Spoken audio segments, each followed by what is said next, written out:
नमस्कार मित्रांनो, पुन्हा एकदा नवीन व्हिडिओमध्ये आपले सर्वांचे मनापासून स्वागत आहे.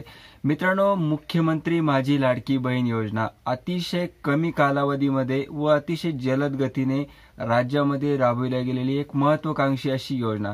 मित्रांनो, ज्या ज्या महिलांनी या योजनेमध्ये जुलै व ऑगस्ट 2024 मध्ये अर्ज केलेले आहेत, अशा पात्र महिलांना जानेवारी 2025 पर्यंतचे 1500 रुपये याप्रमाणे प्रत्येक महिन्याचे मानधन मिळालेले आहे. परंतु या योजनेची आता सध्या राज्यामध्ये ज्याला आपण म्हणू शकतो तपासणी सध्या सुरू होत आहे. म्हणजे शासनाच्या माध्यमातून खरे लाभार्थी या योजनेचे आता शोधल्या जात आहे. आपण पाहिलं असेल की संजय गांधी निराधार योजनेचा लाभ घेणाऱ्या महिला असतील, त्या महिलांनी देखील मुख्यमंत्री माझी लाडकी बहीण योजनेकरता अर्ज केलेले होते. त्याचबरोबर 65 वर्षाच्या पुढील महिला आहेत ज्या की या योजनेसाठी पात्र नाही, त्यांनी देखील या योजनेसाठी अर्ज केलेले होते. फक्त अर्जच नाही केले तर अशा महिलांना लाभ देखील मिळालेला आहे.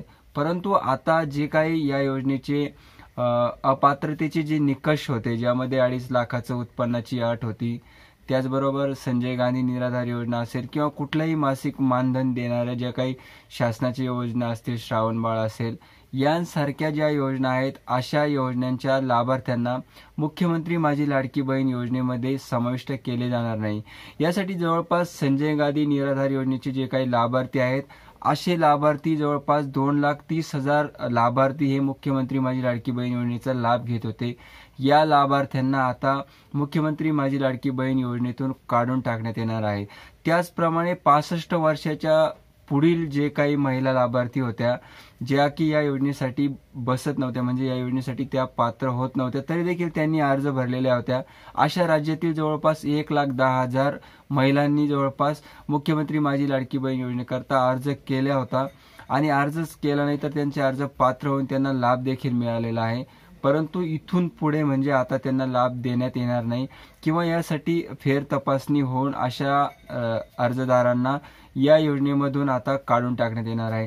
त्याचप्रमाणे ज्या महिलांच्या कुटुंबातील सदस्याच्या नावे किंवा त्या महिलेच्या नावे जर 4 चाकी वाहन असेल, तर अशा महिला देखील आता या योजनेमधून काढून टाकण्यात येणार आहे. त्याचबरोबर जे काही नमो शेतकरी महासन्मान निधी योजनेचा लाभ घेतात, अशा महिला देखील स्वेच्छेने जर या योजनेतून बाहेर पडू इच्छित असेल, तर अशा महिलांना देखील या योजनेमध्ये समाविष्ट केले जाणार नाही.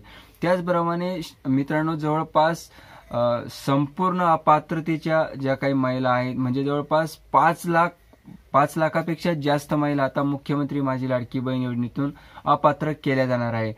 आपण बघितलं होतं की मुख्यमंत्री माझी लाडकी बहीण योजनेकरता ज्यावेळेस हमीपत्र लिहून देण्यात आलेलं होतं, ज्यामध्ये स्पष्टपणे सांगितलं होतं की 2.5 लाखाच्या आत ज्या महिलांचं उत्पन्न आहे, अशाच महिला या योजनेसाठी लाभार्थी ठरू शकतात. परंतु 2.5 लाखाच्या वरती उत्पन्न आहे अशा महिलांनी देखील या योजनेसाठी अर्ज भरला. संजय गांधी निराधार योजनेमध्ये लाभ घेत असलेल्या महिलांनी देखील यामध्ये अर्ज भरला.